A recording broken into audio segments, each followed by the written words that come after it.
Welcome to The Savage Truth with Cicely Davis. I am your host, Cicely Davis. Well, Happy New Year and welcome back to The Savage Truth. It's 2024 and we have an eventful year to embrace as we keep focus, of course, on the upcoming presidential election, as well as the shape of American culture. As always, please like, share, subscribe, and leave a positive review on Apple Podcasts, Spotify, and YouTube as we get into another episode. 2024, we've made it. What a year we have ahead of us. Iowa caucus quickly approaches on the 15th this month. Our economy goes through yet another bout of analyzation and scrutiny on the 19th and February 2nd. And the much anticipated list of Jeffrey Epstein, which has lurked behind the corner of American curiosity, has finally been revealed, yet the cover-up continues. Now, it would be crooked and dishonest of me to assume, or lead anyone else to assume, that a name on a list implies dirt, shame, illegal activity, or guilt of any kind. The bigger issue, I think, and I think you can all agree, is that Epstein has been accused of abuse and trafficking for quite some time now, as early as 2006. The shame lies in the fact that it took so long for this list to be revealed. Now, I want to get back to July 6th and 7th of 2019. Let's go there. After which, by the way, Epstein served a few months in prison in 2017 for his crimes. Back to July 6th and 7th, shortly after Epstein was arrested for new sexual assault charges, FBI agents photographed a slew of evidence in Epstein's New York townhouse, discovering binders of CDs and photos lining his shelves in his safe, which they pried open with a saw, by the way. FBI agents found pornographic photos of children, along with more CDs with handwritten labels with names of 2 individuals or more, basically implying that it would be possibly perpetrator and, the abused on these labels. Now, many have speculated that these were blackmail materials. The agents claim they didn't take the items just because they didn't actually have a warrant. They just took photographs of them. And apparently, those agents left the property to officially obtain a search warrant, which took some 4 days to acquire. Of course, hearing this, it's ridiculous. Considering how high a profile this case was and it still remains today, a judge would have been able at that time to approve a warrant almost immediately while agents actually remained on the site continuing their search. But in Epstein's case, they left the property and didn't return for 4 whole days. And wouldn't you know it, upon their subsequent returns, mind you, 4 days later, the material was missing. I just simply can't imagine that. Now, supposedly, one of Epstein's lawyers brought the CDs to the FBI, but who knows if they actually did so, number one. And secondly, if it was the same material they originally found when they had no warrant. I'll let you be the judge of that one. I know that for me, if you pee on my leg, you wouldn't be able to convince me that it's raining. There is no way of knowing how much evidence was tampered with or what was taken or omitted. But a reasonable thinking person, reasonable thinking people like you and me, we can lean a certain way to be, I think, extremely skeptical. Given this history surrounding Epstein, his attorneys, and the privilege that's surrounding this case, and the enormous legal breaks that he has received, there's no way we're ever going to really truly know the depth, the scope, and scale of the whole truth surrounding this case. That means what exactly Epstein did and who his associates were, right? We're just never ever going to truly know who's really deeply involved, all those names, his clientele, etc. These new long-awaited files are apparently and partially unredacted. More documents are supposed to be revealed soon, and as well as unredacted files as well. This, by the way, is a 943-page document mostly deposition transcripts and motions per civil suit of Ghislaine Maxwell, Epstein's former girlfriend, with the victims' names concealed, rightfully so, for their protection and for their privacy. But I must say, considering the continued cover-up surrounding Epstein and the secrecy, not sure about you, but I'm not expecting a full reveal of this material. I'm also not expecting it to be all that shocking beyond what we've already heard and the names that have already been revealed. And what do we already know? Well, we know that Epstein served some time for his crimes, about 3 to 4 months in 2017. We know that former girlfriend Ghislaine Maxwell, who is now appealing her 20-year sentence, was accused of grooming young underage girls for Epstein. We know that Epstein died by way of suicide in a New York City jail cell in 2019 while awaiting trial. We know that former President Bill Clinton's name was mentioned more than several times, having been on Epstein's private plane named Lolita Express and his private island named Little St. James, but many refer to as Pedophile Island. We know that Prince Andrew's name was mentioned as well, he having settled out of court after accusations surrounding him. Much of this was already reported, but it's a bit different, I guess, seeing it in court filing. Publication does not imply guilt or knowledge. I'm going to stress that again. And approximately 190 Jane Does are mentioned in the documents who are tied to a civil lawsuit against Maxwell.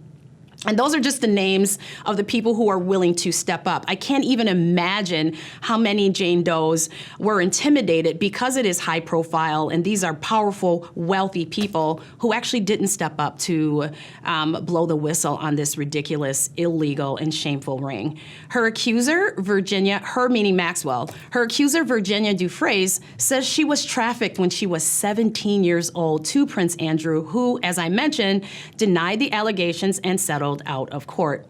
Now, I mentioned cover-up at the top of this story, and when you actually think about taking down crime families in the mob and drug lords and sophisticated theft rings, the uncovering of many White House scandals, and yet the names and associates associated with the Epstein and Maxwell case, when it comes to protecting children, just can't seem to be fully revealed. I mean, think about this for a minute. Think about this. We have had several White House scandals come to fruition. We're talking about Pablo Escobar, who was the greatest drug lord in the world, who had private jets, he had his own militia, he also had an island. We're supposed to believe that he had no clients. He had all this product to sell, and he had no one to sell it to. So we're supposed to believe that with Jeffrey Epstein, who had a private plane, and he had several places around the world, and he had his own private jet, and he had a private island. Apparently, he had no clients. Okay, this is the greatest and the biggest sex trafficking ring in the world, and yet we're supposed to believe that Jeffrey Epstein had no clientele. Always seem to run into a glitch, or circumstances seem to block that revelation. There's a cloud over surrounding the details or in transparency with regard to this story. The one piece of news, however, that brought me to some cheer was hearing that former President Donald Trump, who knew Epstein for many years, kicked Epstein out of Mar-a-Lago because Epstein hit on a teenage daughter of another member. Now, folks, that's what I call integrity. And believe me, if Trump had been mentioned in any way with activity that was illegal with regard to underage girls, it would have been revealed long ago. So again, I say this is about integrity. Okay, Donald Trump knew what Jeffrey Epstein was all about. He didn't need to call authorities. He didn't need to wait for a legal team. He did what's right from the beginning. Dems would not have hesitated to get Donald Trump's name out if he had been in any way mentioned or associated with any illegal activity with regard to those young underage girls. This, to me, again, shows integrity on behalf of Donald Trump. But more importantly, it shows who he is when no one is looking. Hitting on underage girls is illegal. It's wrong, it's creepy and criminal, and Trump was not having any of it. So much so that he gave Epstein the boot, unlike apparently so many others. This makes him number 5 and number 47 for President of the United States, in my opinion. Moving on. And Harvard President Claudine Gay announced her resignation last Tuesday afternoon. As you all know, I'm sure, she then penned an op-ed in the New York Times where she did acknowledge some mistakes, but offered no real apology. She even suggested she was a victim in a political and racist smear campaign. No surprise. Now, the Associated Press backed up Gay's notions, receiving sharp conservative scorn after it suggested plagiarism was a new weapon for conservatives. And I quote, Harvard president's resignation highlights new conservative weapons against colleges, plagiarism. This was an AP headline as related to this story. Plagiarism charges downed Harvard's president. A conservative attack helped to fan the outrage. In Gay's case, many academics were troubled with how the plagiarism came to light as part of a coordinated campaign to discredit Gay and force her from office, in part because of her involvement in efforts for racial justice on campus. As I'm reading from the AP, I'm quoting. The campaign against Gay and other Ivy League presidents has become part of a broader right-wing effort to remake higher education, which has often been seen as a bastion of liberalism. Republican detractors have sought to gut funding for public universities, roll back tenure, and banish initiatives that make colleges more welcoming to students of color, disabled students, and the LGBTQ+ community. They have also aimed to limit how race and gender are discussed in classrooms, end of quote. Now, Obama remains strangely silent after Gay's downing, after it was revealed that he attempted to pressure Harvard donor elites to keep Gay on as president at Harvard. Al Sharpton, of course, weighed in, naturally. The civil rights leader hosted a protest outside the office of Bill Ackman, who spearheaded the removal of Gay and criticized DEI. Sharpton had the following comments. Ackman declared war on DEI. He declared war on affirmative action. He's defining himself as a right-winger in terms of dealing with racial equality. Sharpton, along with his organization, National Action Network, vowed to protest every Thursday with plans to escalate, as if we need that anymore. He went on to say this, and I quote, "This issue is not just about what they did to the president of Harvard University. It's about the use of her as a scapegoat to fight DEI." Sharpton added that Gay was the first Black person to lead Harvard. We know, please believe me, we know.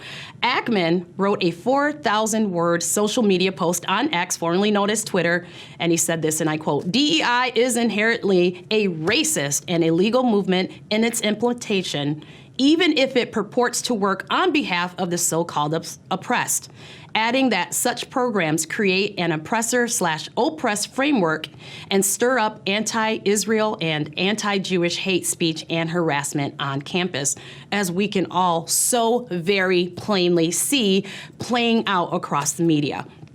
Gay also faced widespread criticism over her response to a question at a congressional hearing about whether calls for genocide of Jews violated Harvard's code of conduct.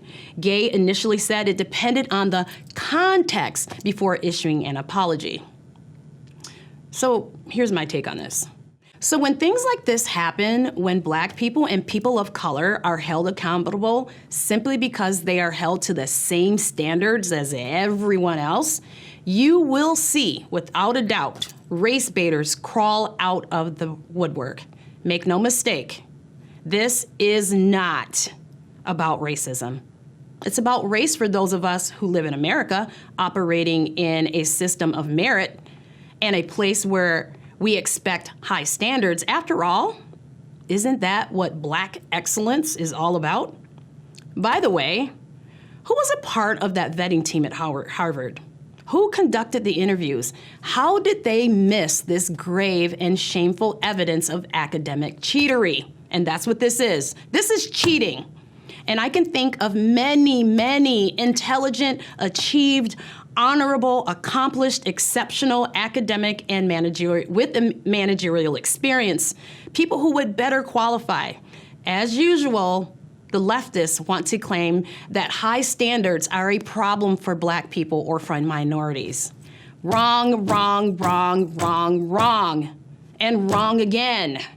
Low standards are a problem for minorities. Only Obama and Sharpton, the squad and the gang, thinks it's perfectly okay to have a poor functioning, mediocre president like Miss Gay as Harvard's president. Now, Claudine Gay did indeed resign as president of Harvard, though she will remain on as faculty in the political science department, earning $900,000 a year salary. Am I missing something here? Isn't that in itself an achievement, given that her misdeeds were academic in nature? Here's the savage truth. In the view of left-wing media, the fact is that she committed plagiarism matters much less than the reality that it was conservative writers who actually caught her. I'm concerned for the detrimental message, the legacy, the scandal, and the poor example Gay leaves for young Black children and for young Black aspiring academics who will now glean from this as racism, not picking up on the fact that she failed and that you are rewarded when you operate at the highest standards possible and you're held accountable when you cheat. Once again, the Black community has them. Condoleezza Wright, Carol Swain, Larry Elder, Tim Scott, and on and on and on. Black people, seriously, we need to pick better heroes. Yet, we hold in high regard those who have tarnished the Black plight. Again, we need to choose better heroes. And finally, 64 House GOP Republicans visit the southern border in the city of Eagle Pass, Texas on Wednesday, demanding harsher border measures and pointed to the failed policies and immigration law at Biden and his administration. This is a backdrop to a legislative package that would introduce more restrictions to the country's border security and immigration policy. December is on record for having the most encounters to date at a staggering 302,000. This is without a doubt the largest number heard since Biden took office. Gavin Newsom has given illegal immigrants an incentive to visit the Golden State as California offers 700,000 illegal immigrants free health care as deficit soars and population shrinks.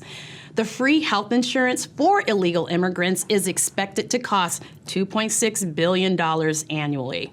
The program was announced initially in May of 2019 by Newsom to provide the health insurance for illegal immigrants ages 26 to 49. The state has been doing so since 2019, but has added insurance for the additional 700,000 under the state's Medi-Cal coverage. Now, wealthy Californians are fleeing the state, putting tax revenue at risk amidst the severe revenue decline of a record of $68 billion deficit. That's what California is experiencing right now, a $68 billion deficit. When the bill was proposed, Newsom called the expansion a transformative step towards strengthening the healthcare system for all Californians.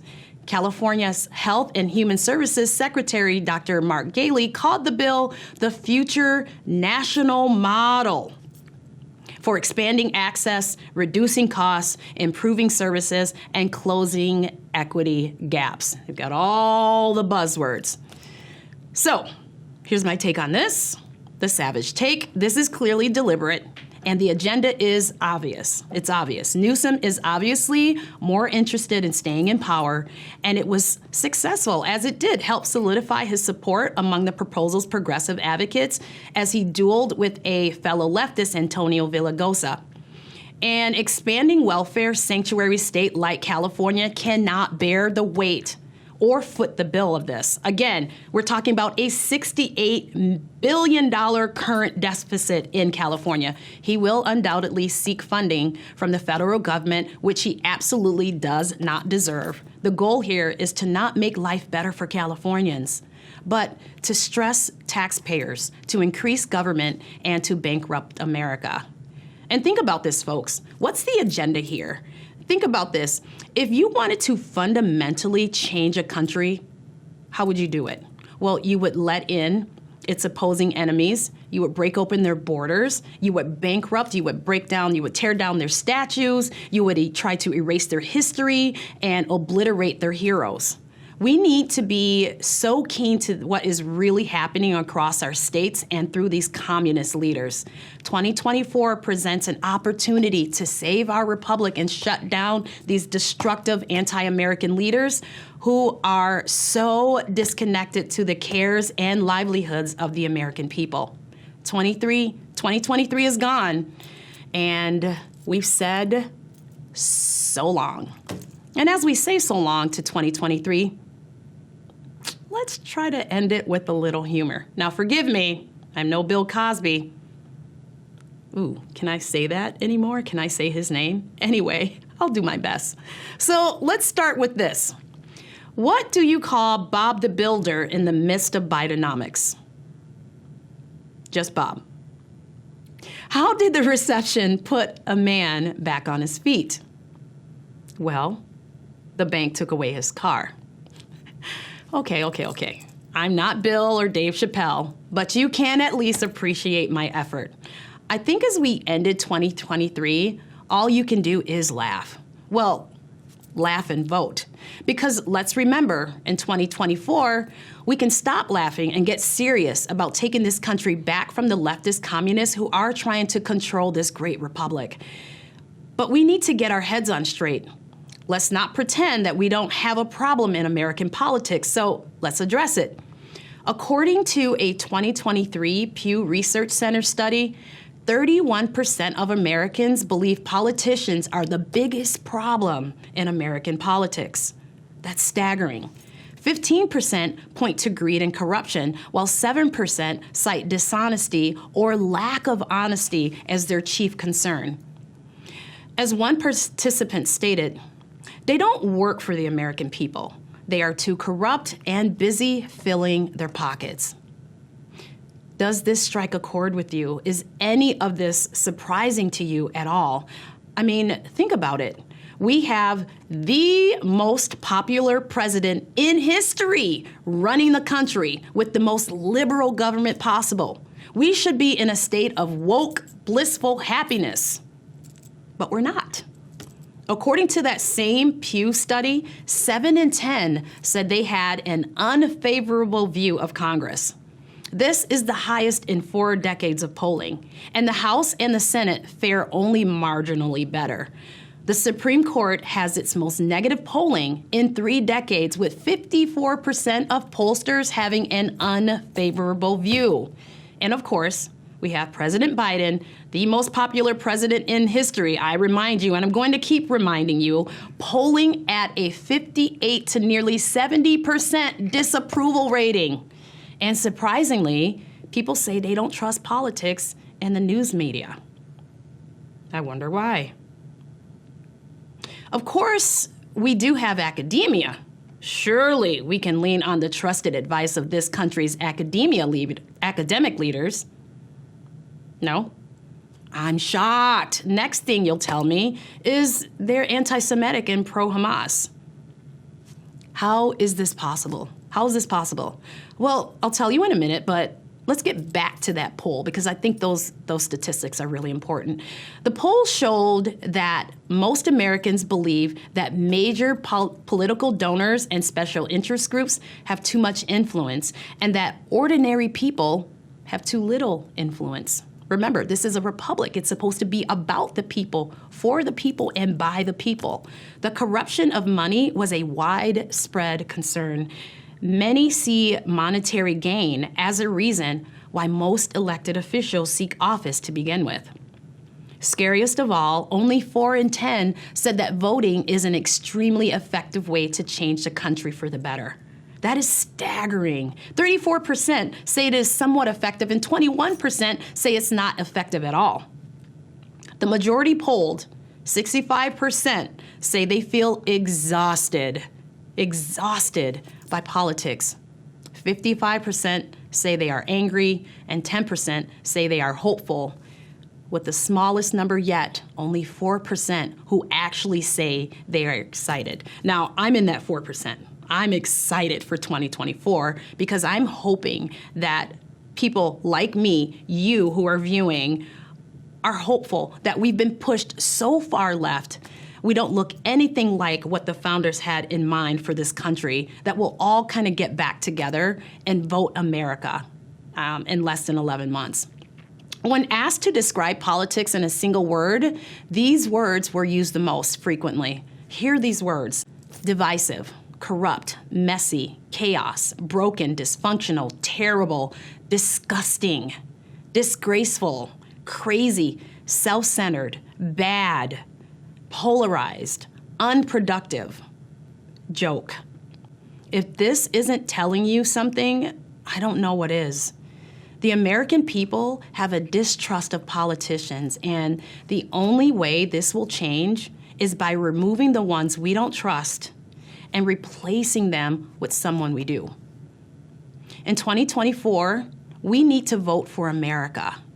According to the Pew poll, the only real hope we have is that 57%, that's 6 in 10, say voting can at least have some effect on the country's future. So let's hope and pray that they can affect the less hopeful. But while Americans don't trust politicians, we have a deeper corruption in America, and it's the driving force behind wokeism and leftist politicians.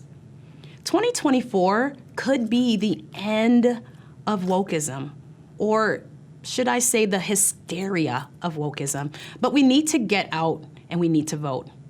And really, what is wokeism? What is that definition? I'm told that the goal of wokeism is to ensure equality. Some have called it the new version of political correctness, but what it really is an updated version of Marxism. And what exactly is Marxism? The savage truth is, it's communism. It's communism disguised as social activism. It's the elite exploiting the disenfranchised into activism based on a false narrative of social equality that ends in communism. And it's led by billionaire liberal Democrats like George Soros.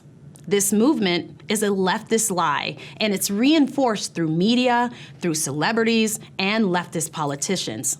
So let's define woke. Let's take the time to define woke.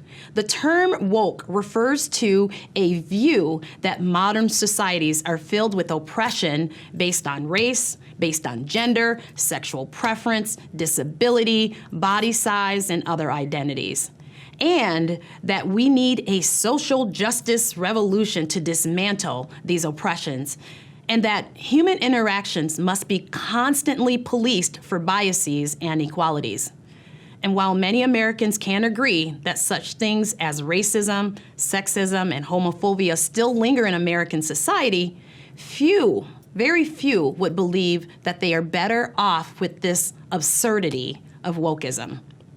Woke activism has taken the idea of equality to extremes, insisting that all white Americans are inherently racist and enjoy the advantage of white privilege, that all male romantic interests in females is rooted in toxic masculinity, or that all claims of transgender identity must be acknowledged and applauded and celebrated.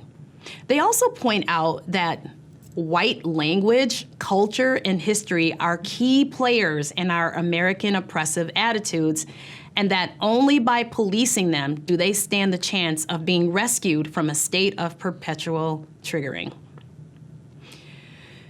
It's that time again.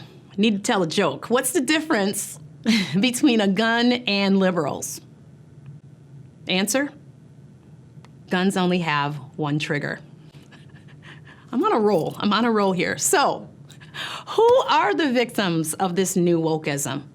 Well, we all are, even the woke. The American Republic is being sacrificed on an altar of utopian idealism. And in the end of it, it continues, we all lose. Every law-abiding citizen in the United States has somehow been affected by the defund the police movement. Law enforcement's morale is at an all-time low. Record crime is recorded in U.S. cities, mostly, if not all, in Democrat cities. And of course, the media is quick to point to crime being lower than during the pandemic. You remember that period, when you could burn down a city in a peaceful protest? Times are better than that. I would point out that Minneapolis, my city, is rated number 19 in the cities with the highest violent crime rates. Now, lucky for us, our violent crime is higher in rape and robbery than in murder. Of course, being short 130 plus officers could cause even more crime and less reporting. And then we have the woke indoctrination of our children, teaching children they are guilty of oppression due to the color of their skin. Well, the white kids anyway. This leads the way to critical race theory and the continued exploitation of racism. Of course, this is all being taught in a gender-affirming classroom. Well, at least the kids can take a stress break in gym class where transgender/biological males will be busy stealing the scholarship dreams from your daughters. But they want us to believe that this is the new normal. Just stop fighting it. And I think it's time for another joke, and I need a break. What is racist, homophobic, sexist, bigoted, or a hater? The answer, of course, being anyone winning an argument against a liberal. Okay, there, I feel a little better now. I'm on a roll. I think of all the pioneering women in sports whose records are being broken, how hard they fought for the acceptance of female sports, and how women's sports are now being changed forever until this absurdity continues to the point where there will be no more women's sports. And let's not leave out those green wokeists, those charming activists who fight restricting oil production, resulting in higher fuel prices. Thank you so very much.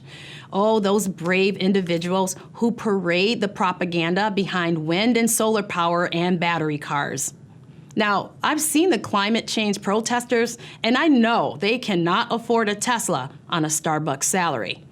So maybe they should think about this.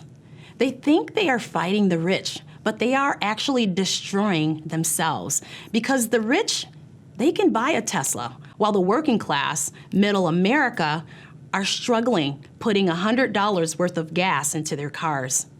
Maybe someone should tell them. And the border wokists, the ones who claim that borders are racist and a sign of nationalism, all the while they live in gated communities while they ignore the thousands of homeowners near the border who have been overrun with illegal aliens. These innocent American homeowners have lost a sense of security and are faced with daily crime and violence due to a political agenda of wokeism. And when they speak up, they are subjected to claims of racism. They now live in an America where they have less rights than the illegal aliens themselves. The savage truth is, wokeism is a power shift of the leftist elite. It's not about equality or fairness. In fact, it's an illusion.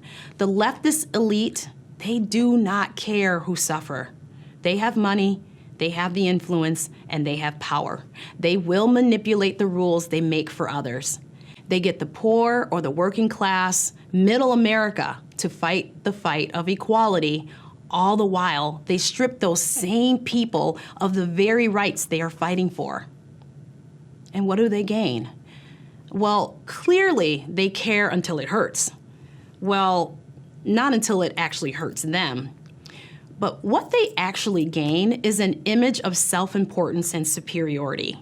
You see, it's easy to feel that way when you cruise through life in a new Hummer EV, driving past the homeless camps, closed businesses, and burned out police stations, knowing that they've made a difference, that they've helped, that they're one of the good guys, or one of the good gals, or she's, or he's, or they's, or whatever it is.